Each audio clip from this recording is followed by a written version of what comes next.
অর্জুন সিংয়ের তার বক্তব্যকে যাতে তিনি উইথড্রল করেন এবং আমরা ভাঙড় থানায় এফআইআর করেছি যে তার বিরুদ্ধে এই বক্তব্যের বিরুদ্ধে যেন যথাযথ ব্যবস্থা আইনি পদক্ষেপ নেওয়া হোক। বিভিন্ন জায়গায় থানা এফআইআর করছে, যদি আইনি পদক্ষেপ না নেয় আমরা আর ঊর্ধ্বতম আন্দোলন করব এবং বিশেষ করে রাজ্য সরকারকে বলবো যে যারা আমরা এখানে হিন্দু মুসলমান একই সঙ্গে মিলে বেশে আছি, হিন্দু তার নয়নমণি মুসলিম তার প্রাণ, এই স্লোগান দিয়ে কাজী নজরুল ইসলামের এই কবিতার মাধ্যমে আমরা এখানে সহানুভূতি দেখিয়ে সাম্প্রদায়িক উস্কানি থেকে মিলে হিন্দু মুসলমান একই দোকানে আমরা ওঠা বসা করি, একই চায়ের দোকানে বসি।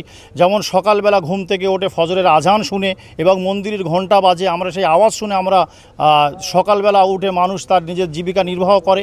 সেই জায়গায় কিছু নেতারা আছে যারা নিজেদের বিশৃঙ্খলা বক্তব্যের দ্বারায় মানুষকে হিন্দু মুসলমান আলাদা করতে চায়, সাম্প্রদায়িক দাঙ্গা আনতে চায়।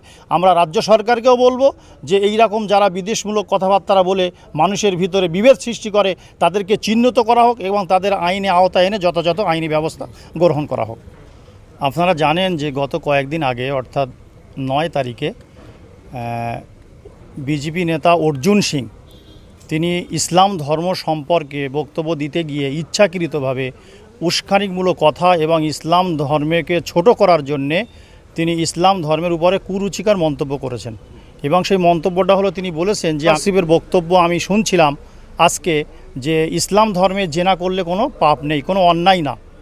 তা এই ধর্ষণ করা মানে রেপ করাটা কোনো অন্যায় নয়। অতএব আমরা অর্জুন সিংয়ের এই ভাষাটাকে আমরা তীব্র প্রতিবাদ জানাই। আপনারা জানেন যে ইসলাম ধর্ম আজ থেকে আমাদের নবী হযরত মুহাম্মদ রাসূলুল্লাহ সাল্লাল্লাহু আলাইহি সাল্লাম 570 খ্রিস্টাব্দে তিনি জন্মগ্রহণ করেছেন।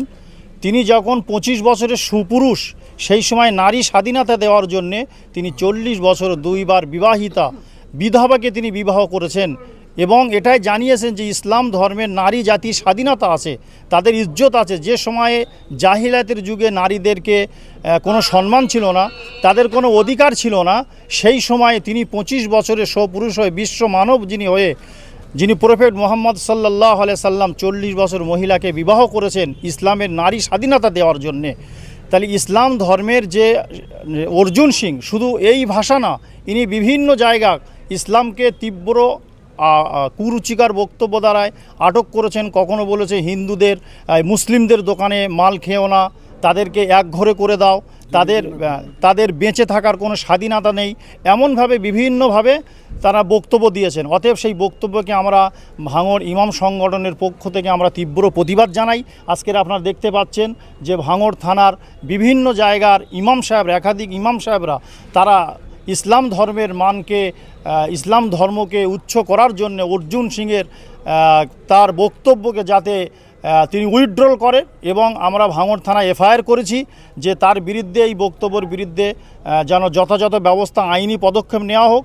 বিভিন্ন জায়গায় থানা এফআইআর করছে, যদি আইনি পদক্ষেপ না নেয় আমরা আর ঊর্ধ্বতম আন্দোলন করব এবং বিশেষ করে রাজ্য সরকারকে বলবো যে যারা আমরা এখানে হিন্দু মুসলমান একই সঙ্গে মিলে বেশে আছি, হিন্দু তার নয়নমণি মুসলিম তার প্রাণ, এই স্লোগান দিয়ে কাজী নজরুল ইসলামের এই কবিতার মাধ্যমে আমরা এখানে সহানুভূতি দেখিয়ে সাম্প্রদায়িক উস্কানি থেকে মিলে হিন্দু মুসলমান একই দোকানে আমরা ওঠা বসা করি, একই চায়ের দোকানে বসি।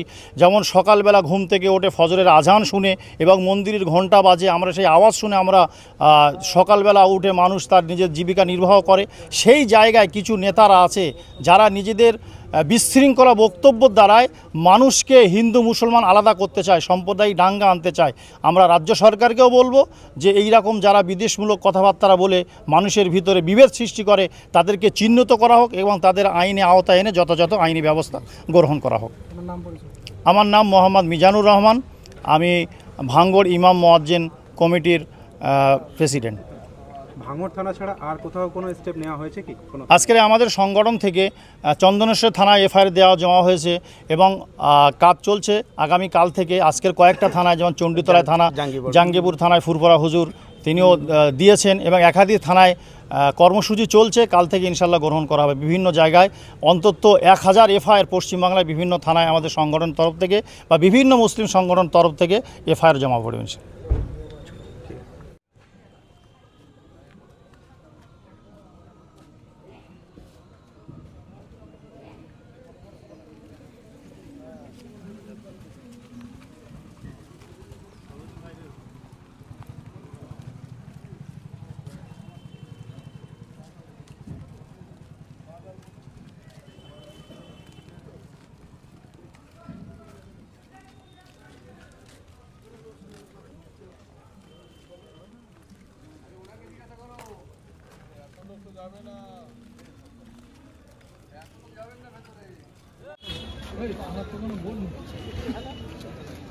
আচ্ছা ঠিক আছে।